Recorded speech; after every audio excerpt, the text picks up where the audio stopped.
The moving truck had just growled away, its diesel smoke hanging in the humid Florida air like a final goodbye to my old life. I stood on the crushed shell driveway of my new home, a box cutter still in my hand, and let out a breath I felt I'd been holding for a year. The house was a classic old Florida cracker style, raised on stilts, with a wraparound porch and a tin roof that promised the soothing rumble of afternoon rain. It sat on its own small island, connected to the mainland by a single-lane wooden bridge. For a middle school history teacher from Omaha, it was a slice of paradise hard-won. The place had been a bittersweet inheritance from my Uncle Pete, a reclusive artist who had painted the sky and sea here for 40 years.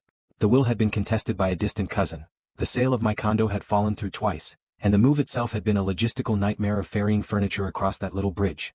But now, as a gentle breeze rustled the sabal palms and the sun began its descent toward the Gulf of Mexico, it was all worth it. I was home.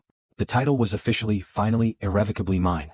I was lost in the quiet, imagining where I'd hang my hammock, when the peace was shattered by a sound utterly alien to this setting, the aggressive roar of multiple engines. A convoy of gleaming golf carts, 4 of them, bristling with antennas and decals, bounced over the wooden bridge and skidded to a halt in my driveway, spraying crushed shells. Before I could even process what was happening, people were spilling out. They were dressed in the unofficial uniform of Florida retirement wealth. Pastel shorts, white trousers, expensive polo shirts with little alligators on them, and a uniform expression of self-righteous indignation. A tall, sun-leathered man with a white mustache and a captain's hat that was purely for show led the charge. He was waving a sheaf of papers. "Stop. Cease and desist all activity," he bellowed, his voice cracking with authority he didn't possess. I blinked, the box cutter dangling from my hand. "Excuse me? Can I help you?"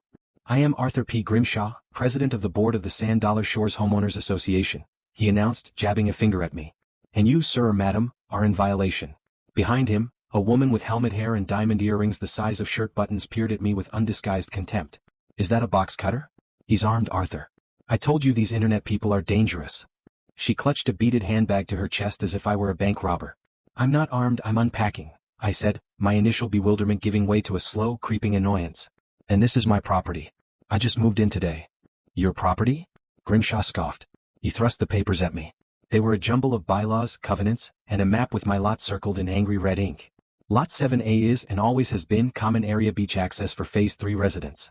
The previous owner, a Mr. Peter J. Mahoney, was granted a temporary revocable life estate to occupy the structure, but upon his death, the land reverts to the association. "Your purchase is null and void." I stared at him. Then I laughed. It was a short, sharp sound of pure disbelief. "That's the most creative piece of fiction I've heard all year. I have a warranty deed, a title search, and a mountain of legal paperwork that says this 2-acre island is mine, free and clear. Uncle Pete owned this land. His family has owned it since 1920. Your Uncle Pete was a squatter who hoodwinked a previous incompetent board," Helmet Hair hissed. "We've been trying to rectify this error for decades. Now, we are here to serve you with a notice of violation and to demand that you vacate the premises immediately, pending a full review by the Architectural Review Committee and the Board of Directors." A portly man with a face the color of a boiled shrimp chimed in. "We have a meeting tonight. A special session. We expect you to attend and present your case." He said it like he was offering me a chance to plead for my life. "I'm not going to your meeting," I said, my voice hardening. "I'm going to finish cutting open these boxes. You are on my private property. I'm asking you to leave." "You're asking us to leave?" Grimshaw's mustache quivered with outrage.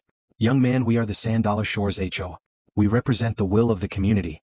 Your presence here is an affront to order, to the very covenants that protect our property values." He took a step closer, the rest of the group, there were at least a dozen of them now, pressing in behind him like a pastel-colored mob. "You will remove your belongings and your moving truck from this island by nightfall, or we will be forced to take further action. We have the law on our side. We have the covenants." This was insane. It was a scene straight out of a sitcom, except these people were dead serious. Their faces were flushed, their eyes bright with the fervor of a cause. They saw themselves as defenders of their community against an interloper. They saw my inheritance, my home, as a rogue variable in their perfectly manicured equation. "The only thing you have," I said, pulling my phone from my pocket, "is about 2 minutes to get off my land before I call the sheriff." "Call him," Grimshaw thundered, spreading his arms as if welcoming the confrontation. "Call the sheriff. Deputy Miller is a personal friend of mine. We play golf every Wednesday. Let's see who he believes, a property rights activist with a box cutter, or the duly elected representative of the tax base of this county." I dialed 911. As I gave the dispatcher my address, describing the situation as a trespassing dispute, the HOA posse grew bolder. They started fanning out. One woman with bright pink lipstick began taking pictures of my moving boxes through a window. The boiled shrimp man started inspecting the foundation, shaking his head and muttering about unauthorized shell grading. Helmet Hair tried the handle of my front door. "It's unlocked," she called out to Grimshaw as if she'd discovered a treasure. Don't you dare, I said, my voice dropping to a growl. I stepped between her and the door. You take one step into my house and you're not just trespassing, you're breaking and entering. She sniffed, deeply offended. I was merely checking for structural violations. The porch overhang appears to be non-conforming. The standoff lasted another 10 minutes. They circled me like sharks, pelting me with demands and accusations. The trash cans were the wrong color. The driveway shell grade was too coarse. The lack of a specific type of drought-resistant landscaping was a blight on the entire neighborhood. They produced a binder with photos of my uncle's house over the years, with post-it notes marking supposed infractions. A kayak left under the house, a clothesline in the backyard, a slightly faded paint color on the shutters. It was surreal. This quiet, beautiful place I had dreamed of was being torn apart by a bureaucratic lynch mob. I felt a hot pressure building behind my eyes. It wasn't just anger, it was a profound violation. This was my sanctuary, my legacy, and they were trying to trample it into submission with nothing more than their own self-importance. Finally, the blessed sound of a real engine, not the whine of a golf cart, reached my ears. A sleek, white Ford Explorer with the county sheriff's star on the side pulled onto the bridge. The HOA board members straightened up, smoothing their shirts and assuming expressions of aggrieved innocence. Grimshaw strode forward to meet the deputy, a smug smile playing on his lips. The deputy who got out was a young woman, not the Deputy Miller Grimshaw had name-dropped. She had a close-cropped haircut, mirrored sunglasses, and the calm, efficient demeanor of someone who has seen it all. Her nameplate read, Deputy J. Rivas. Afternoon, she said, her voice neutral. We got a call about a disturbance. Deputy? Thank goodness you're here, Grimshaw boomed, extending a hand she didn't take. I'm Arthur Grimshaw, president of the HOA. We have a major situation. This man is a trespasser. He's illegally occupying common ground and refusing to leave. He even threatened one of our board members with a weapon. He pointed dramatically at the box cutter, which I had absent-mindedly set down on a stack of boxes. Deputy Rivas looked from Grimshaw to me, then at the box cutter. She didn't react. Sir, is that your box cutter? Yes, ma'am, I said, my voice surprisingly steady. I'm moving in. I was using it to open boxes when these people showed up, uninvited, and started making demands. The HOA erupted. Demands? We were serving a notice. He's the one who's uninvited. Check his deed, it's a forgery. Rivas held up a hand and the chatter died instantly. Okay. One at a time. She looked at me. You're the homeowner? Yes, ma'am. Name's Alex Fisher. I just closed on the property last week. I have the deed and all the paperwork inside. She nodded slowly, then turned to Grimshaw. And you are here because? Because this property is a common area. Grimshaw insisted, thrusting the covenant papers at her. It's clearly marked on the master plat map filed with the county. The previous occupant was granted a life estate. It has expired. The land reverts to the association. His purchase is a title defect that we are in the process of litigating. Rivas took the papers and studied them for a long moment. She then looked at the house, at the bridge, at the golf carts, and back at the papers. She pulled out her own phone, tapped on it for a minute, presumably checking county records. The silence was tense. The HOA members exchanged confident glances. I felt a cold knot form in my stomach. What if there was some ancient, obscure covenant I didn't know about? What if Uncle Pete's title had a flaw? Finally, Rivas lowered her phone and looked at Grimshaw. Mr. Grimshaw, I'm looking at the current tax assessor's map and the official county plat for this area. It shows this parcel, Lot 7A, as a 2.1-acre private island, owned by one Peter J. Mahoney, with the ownership recently transferred to Alexander M. Fisher. There is no notation of it being common area. No HOA covenants are filed against this specific parcel. Grimshaw's face went from confident to purple. That's a clerical error. A mistake at the county. Our private, internal covenants supersede. Your private, internal covenants, Rivas interrupted, her voice still calm but with a harder edge, do not supersede public property records and Florida state law. If this land was meant to be common area, it would have been deeded as such. It wasn't. She looked at the group. Which one of you tried the handle on his front door? Helmet hair shrank back. I was just looking. Ma'am, did you try to enter his residence without his permission? Well, the door was unlocked, I thought. So that's a yes. Rivas turned to the man taking pictures. And you, sir? Were you photographing the interior of his home through his windows? Boiled Shrimp stammered. It's for our records. To document the violation of the 25-foot natural vegetation buffer zone. Rivas took a deep breath and let it out slowly. She pulled a set of handcuffs from her belt. The metallic click was the loudest sound on the island. Mr. Grimshaw, she said. You and your group are currently engaged in multiple counts of trespassing. In Florida, trespassing after a warning is a misdemeanor. From what I can see on our dispatch log, the 911 caller, Mr. Fisher, informed the dispatcher that he asked you to leave your property. Is that correct, Mr. Fisher? Yes, ma'am. Multiple times.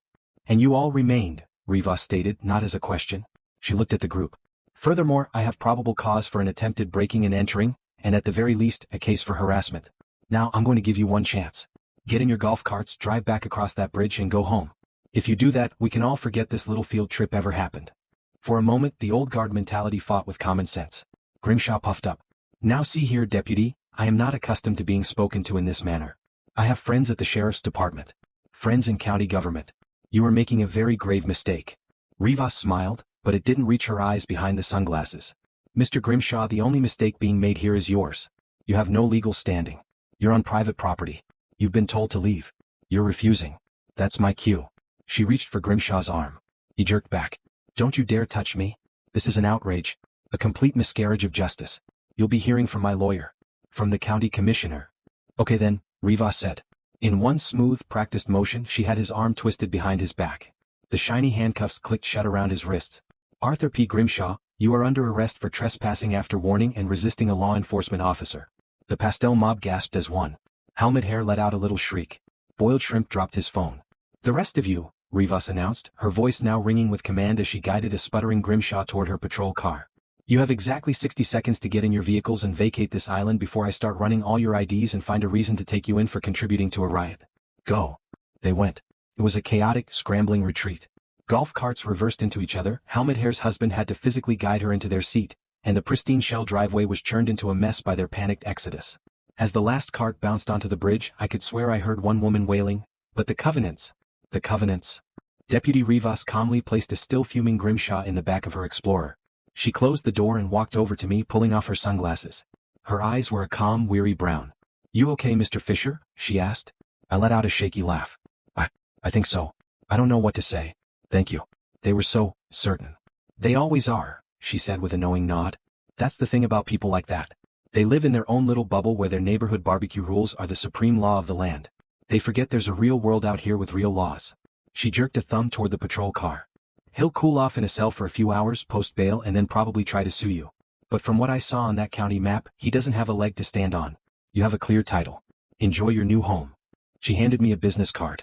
In case they come back, call the non-emergency line first. If they show up like this again, call 911 immediately. I thanked her profusely.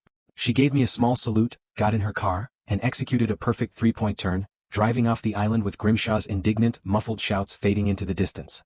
Silence descended again.